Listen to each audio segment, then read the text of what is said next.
Okay, hey everybody, this is Grace. In this video I'm going to give a little more information out about this series I'm writing. And in the series I mentioned this about, that they have the county. These are hypothetical fictional stories, series, situations in Victorson County. They're located in Victorson County, which Victorson County is fictional. Texas is not fictional. But all the people in it, all the towns, everything is fictional. The stories are hypothetical, fictional situations and stories. So, in this town, in this county, they have, remember, fictional, they have they have their own social media website called Victor's.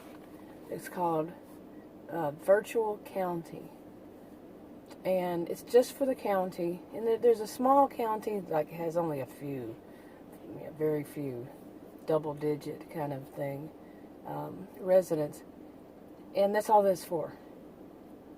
And and so is the radio station. That's basically all it can hear. It's very isolated from other places.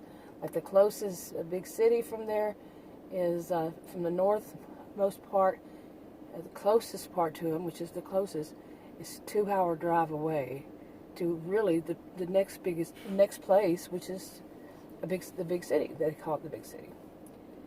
Anyway, so they have their own social media web platform, and they don't allow one town within the city, within the county, to be on it, and that town is called the Outlaws.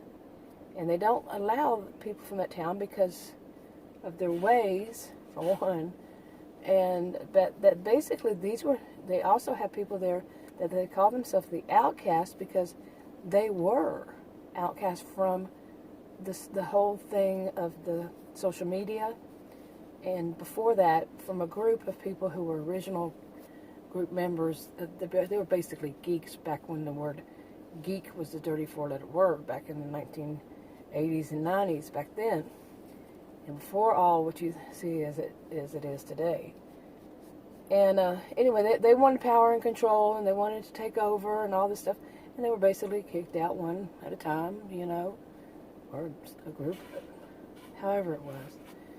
And there's just so much detail to these things. I'm telling you, if you've ever tried to write a story, a series, oh my goodness, it's difficult. And these are rough drafts. They just help me to organize it. And but there's a lot of detail. Okay, there is a lot of detail. And anyway, so they don't allow them on it. And then as far as the radio station, they monitor. They have one at first. They just have one radio talk show, and it's hosted by. Well, they finally got it after many years of having the radio station. They finally opened up enough for that, and it was the guy who runs it now, Kevin. It's been in his family. They've been running it since it started, but like his father before him, and his name is Kevin, and he had a friend he was a friend in grade school, at university. He's his friend now. His son is married to her daughter, this kind of thing. And her name is Sherry, and she's a counselor, and she runs the radio talk show host. She is the only one at first, and then that changes over time. But they really monitor people who are calling in from the Outlaws because they try to cause trouble whenever they can. Not all of them are the same, of course. There are some good, decent ones there, but we're talking about the ones who do. Okay, the Outlaws and the Outcasts. Okay. So anyway, sorry that mount is in the corner there. But anyway, where was I? Okay, so I've done videos on this, and so, like I said, they don't allow them in. Well, when early 2020 started, they kind of realized that they need to, because there were these weird threats going on, and they think it's from these outlaws, the bad ones of the outlaws and the outcasts. And there are all kinds of weird things going on that basically put the elders that run the county, put them and splitting them up into different places, which are basically the ranches around the county, around the towns. They basically circle the town, the whole towns. Get it right. Like on the perimeter, okay. And they separated them out, and they each have an interest, and some of them have an interest in like the radio station, some have an interest in like the police force and stuff like that. And they basically have run the county for all the way back to the early settlers. This is how it has been, as the towns and the county grew. And so everybody knows that's how it is, and they grew up in it. It's been it's been how it always has been, so it's part of their whole thing. Anyway, now, because they kept them out, and they needed more information, they needed to find out what are they up to. They needed more contact with them, but they wanted to do it in a sneaky little way. Not a sneaky little way, but the enforcement. They needed to go, not the police, not the sheriff. There's a place called the enforcement. They wanted people to find out, because so many of them were had been threatened. And what they do, one of the things they decide to do, the original group members, the geeks kind of thing, they open up a new section for everybody in the county.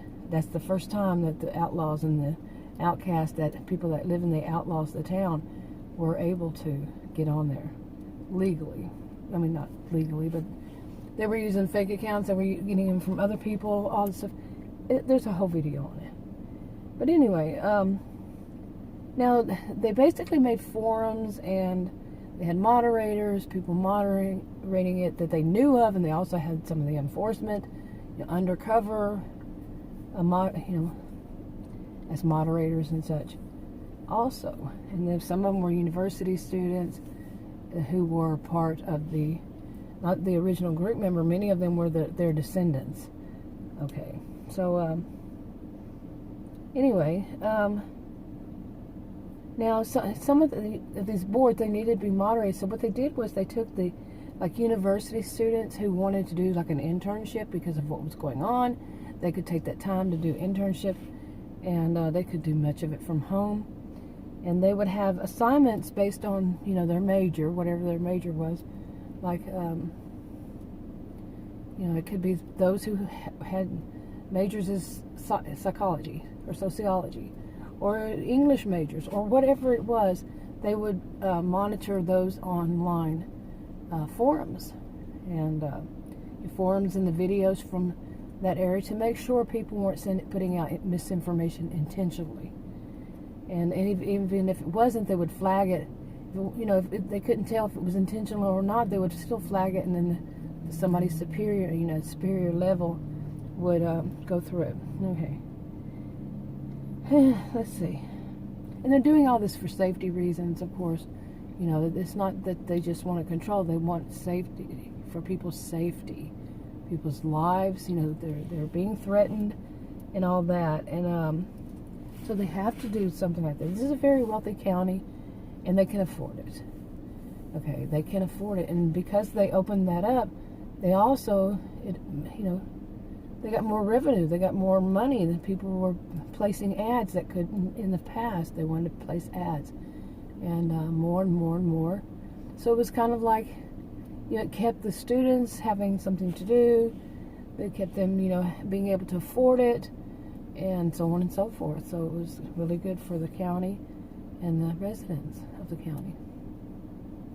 But anyway, they were strict. They were strict, and they had every right to be about. They were going. Everything was to be based on facts. Okay, I was starting to lose my voice. Nothing unusual. I come outside and I'm going to have allergy attacks and lose my voice. It's nothing unusual. It's been going on for many years. Anyway, I just want to put this one up because this part of it I don't think I mentioned in the other video, and it is important to the overall story. But the radio station is, radio station, at some point the radio station and the virtual county, that's what's called VC, virtual county, the social media website, platform, is, they're going to be mixed together and all that, but they always have been. Anyway, that's enough for this for now. Talk to you on another video. Bye.